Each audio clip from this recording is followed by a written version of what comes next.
గమనించాలి.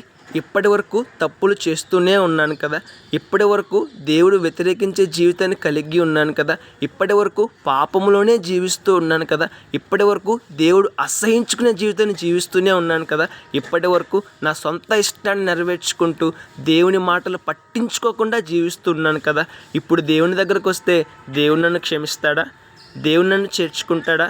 దేవుడు నాకు నూతన అవకాశాన్ని ఇస్తాడా? నూతన జీవితాన్ని ఇస్తాడా అన్న అనుమానాన్ని మనం కలిగి ఉన్నామేమో. గమనించాలి, అనుమానం ఏమీ వద్దండి. దేవుడు తప్పక చేర్చుకుంటాడు, దేవుడు తప్పక క్షమిస్తాడు, దేవుడు తప్పక మనల్ని ఆదరిస్తాడు, దేవుడు తప్పక నూతన అవకాశాన్ని, నూతన జీవితాన్ని మనకు ప్రసాదిస్తాడు. దేవుని దగ్గరికి మనం రావాలే కానీ దేవుడు తప్పక మనల్ని క్షమిస్తాడండి. మన కొరకు ఆయన చేతులు దినమెల్లా చాచి ఉన్నాడు. ఎందుకు? మనల్ని క్షమించడానికి, మనల్ని చేర్చుకోవడానికి, నూతన జీవితాన్ని మనకు అందించడానికి. చాలామంది వ్యక్తులు అంటూ ఉంటారు, ఇది సాధ్యమేనా? పాపిని దేవుడు క్షమిస్తాడా? ఘోరమైన పాపిని దేవుడు చేర్చుకుంటాడా అని.